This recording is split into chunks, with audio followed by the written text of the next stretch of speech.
excuse my Alanis Morissette get up, because isn't she a Zio? I'm sure I remember Alanis was a Zio, so this is definitely not a ode to Alanis. It's just necessity. It's so hot here today and I just need to get my hair off my neck. It was driving me insane. And I'm still full of the cold, you can probably hear with my voice, but feeling a lot better with it. So it's just the audio effects now of the cold. Oh, are you coming? Are you joining? We have a Myrtle. Thank you. Yeah, so I was just sitting here and there's a dog. I think if you've seen one of my previous videos, descriptions, because I always put quite a fairly like detailed description with stuff, don't I, Marts? Don't I? Yeah, thank you. And yeah, so in one of the previous descriptions in one of the videos, I was saying there was a dog barking in the background, and I was saying it wasn't one of my dogs. But are you going to come and sit in my knee or what? Come here. No boo-boos. No boo-boos. And yeah, so this dog was barking in the background and I was explaining it's not my dog. We're getting some boo-boos. What? Quiet. She's like a little percolating coffee machine, isn't she? She doesn't bark, she just woo-woos mostly and percolates like a coffee machine.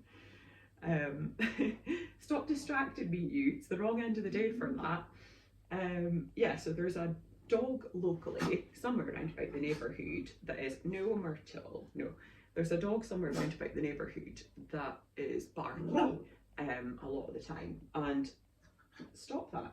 And honestly, the sound of the dog barking wouldn't bother me really. It's just because I try and be as tolerant as I can really with the noise of just life going on round about me. Right, Myrtle, I'm going to put her down because she's like a wiggly worm. Or straight jacket. You know what?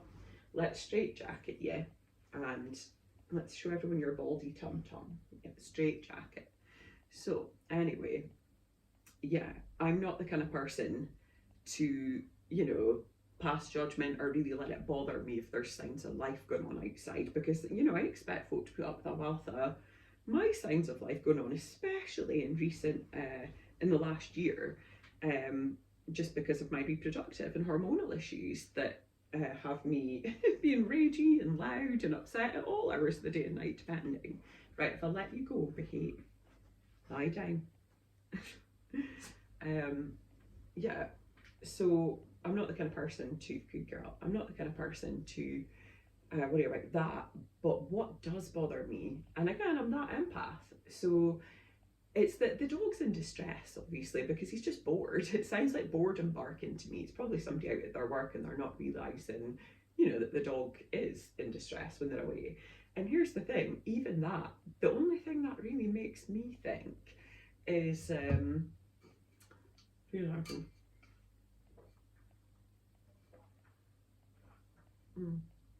still haven't fixed my nail, but I'm working on it.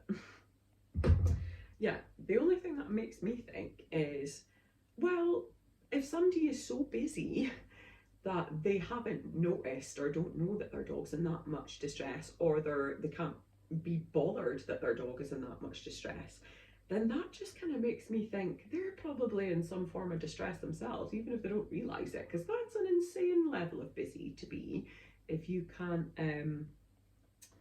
you know, care about your animal, or if you have to leave your animal, or you don't know that that's happening, you know. So to me, it's, again, I'm always trying to veer away from blame and more about understanding. I'm an empath, so that's what I tend to, you know, naturally want to do. And I'm all right at it, so that's what I do. Yeah, so, and then I was thinking, well, what would you do about that without, you know, because you don't want to go knocking on their door going, can I help? Because that does just make it sometimes feel a bit like it's piling on judgment as well, you know. Oh, 2 seconds, my battery is running low, so I better keep this brief.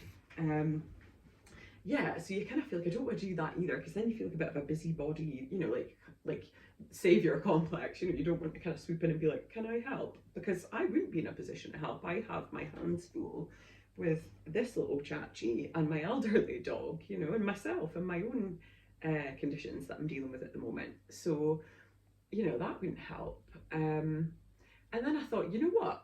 I bet you there's loads of folk in this area, like elderly folk that are maybe a bit lonely or not seeing as much of their family as they should, and you know, maybe just seeing carers instead. And I'm not saying there's obviously nuance and various reasons for things, but you know what I mean. There will be lonely people in our community somewhere, and they might not even be elderly. They might be lonely because they're quite isolated. Maybe they're a bit introverted. Maybe people don't understand them as well. You know, there's going to be people that maybe can't take on the full responsibility of having an animal, like feeding it financially and the medical bills and stuff like that, or the time for the, you know, the responsibility for all the walking or anything, because it is a big responsibility having an animal. And if you do it properly, it should feel like it's a fairly weighty responsibility, in my opinion, if you're doing that animal justice. So yeah, there will be people in our community who, if we actually did operate as a community and functioned as a community, like locally, and spoke and know, and you know, I'm not saying like completely in each other's pockets, like tiny village mentality, not that, but like in a way where everyone knows enough about each other that if somebody's in distress, there's some kind of network there where, you know, the people who can maybe help out a bit, you know, or when they can, or depending on what the help is, various people have different skills that they can offer depending on what the person's circumstances is, you know. Like, I just think that's kind of a typical example of where we would have neighbourly disputes, probably like getting out of hand at some point, because, you know, I mean, it's far enough away from me that audibly it wouldn't bother me anyway, but if you're living right next door to them, you know, I would assume that at some point, it's been going on for quite a while that I remember anyway, I would assume that at some point the local neighbours closer at hand have said something, or, you know, maybe they haven't, I don't know. But yeah, you would think that it would have, I don't know, just not went on this long. And I think oftentimes things go on as long because we tend to like misunderstand why they're happening, or instantly demonize without asking, and therefore then are wary of the people because we've made all these assumptions about them, you know what I mean?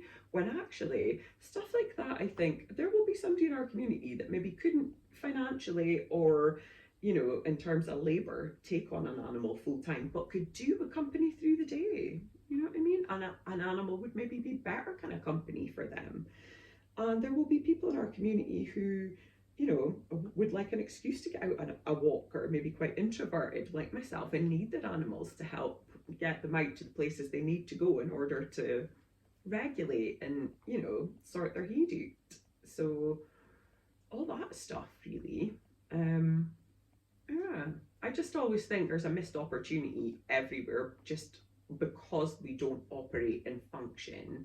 I think personally, as a community should. And I get that from, you know, my friends and the people that I share and the informational sort of pages and creators that I go to, from all over the world and from all different kind of faiths and belief systems and gender, and on the gender binary spectrum, and different neuro wiring people, and different people culturally, and just I get that from everywhere really. And I think it just, I have seen so many different kinds of communities now because I'm chronically introverted and I tend to socialize mostly online. You know, I have kind of had almost like a living room seat into so many different communities and different types of people, and just been really curious. And like I always am, I'm like a sponge. I just want to know more. I'm a bit of a culture whore, you know. And if you knew anything about my Insta before, I used to play up to that so much because I'm just a total culture whore, and that's exactly who I was before I started like real heavy masking. You know, I wanted to do loads of traveling and I wanted to experience loads of different things, and I really loved that as I was beginning to do it in my earlier years. But then, you know, capitalism and life takes over, and you know, not being diagnosed and properly entertained when you're younger for your differences and stuff, that all gets in the way. So you know, there's been a huge pause on all that that I'd love to come back to at some point if I'm able. I doubt they'll give me a passport right now, though. I'm quite opinionated, aren't I? Anyway, yeah, because of that, I feel like I really do have quite a expansive, ahead of the time sometimes, overall picture of what I think in my kind of brainscape looks like more of a circular, functional way of being, more of a community-led, true community-based, not these things that we say all the time that are actually just outsourcing to, you know, agencies and corporations and institutions and things, but actually function a bit more as a conscientious and, you know, caring community that has some eyes on if somebody's struggling, and not in a way that you're all going to pile on like the village, like the, you know, the villagers with their pitchforks.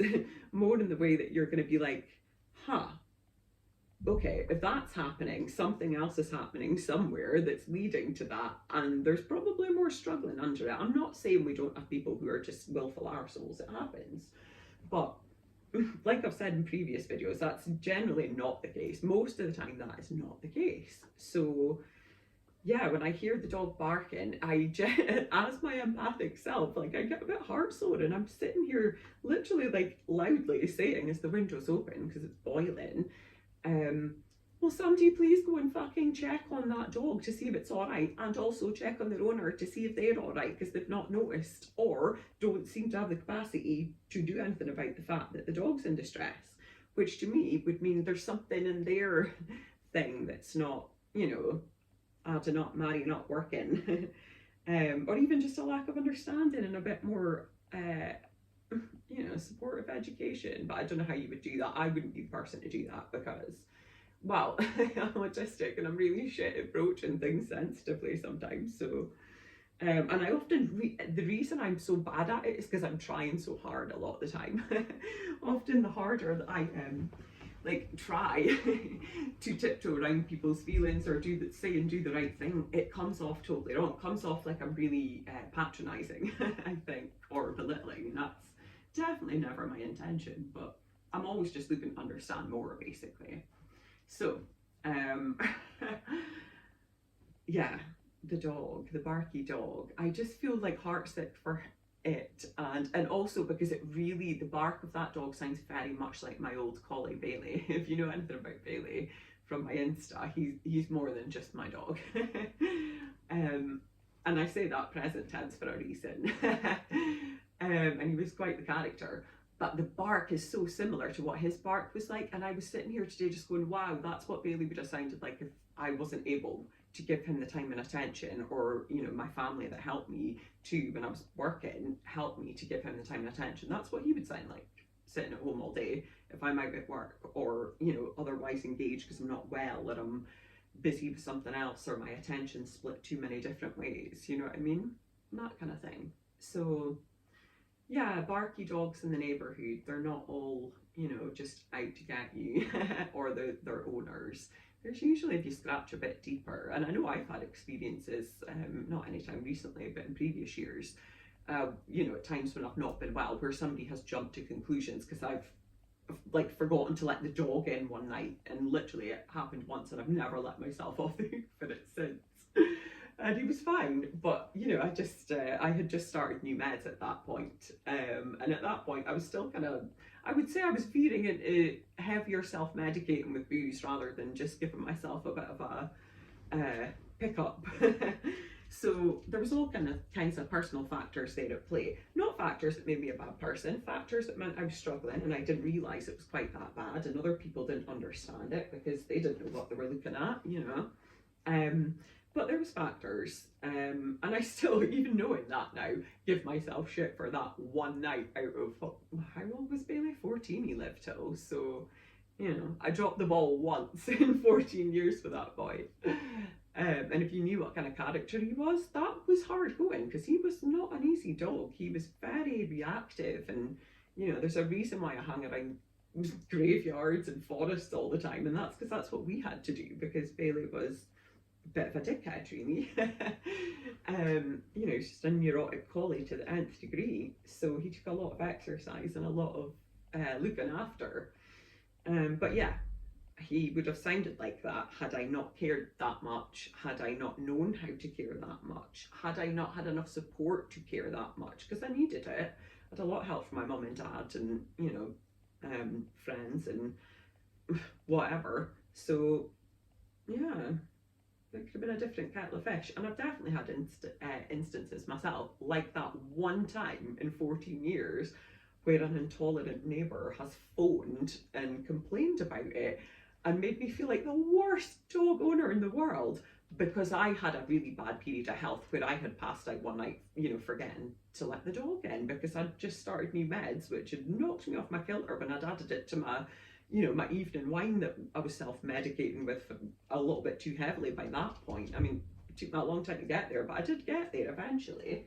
In conjunction with my hormones and stuff, because that kind of shit just wasn't working for me anymore in a, you know, in a way that I could keep it all together, you know. So yeah, so much to think about when something in our neighborhood happens and we immediately go, fuck's sake, they're just trying to make my life hell. They're just making, you know, they're going out their way to make my life a misery. Well, for all you know, theirs could be a hell of a lot more fraught at that point, and you know, you've done nothing but pass judgment and jump to conclusions based on nothing but your own inability to tolerate. You know what I mean?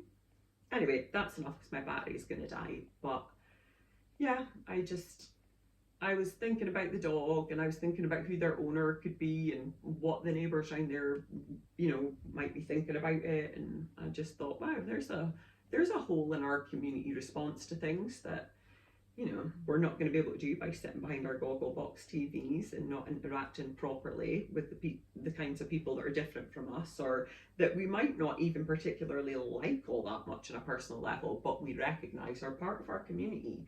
And it takes all sorts, you know what I mean? So anyway, my throat is getting so dry, bloody cold still.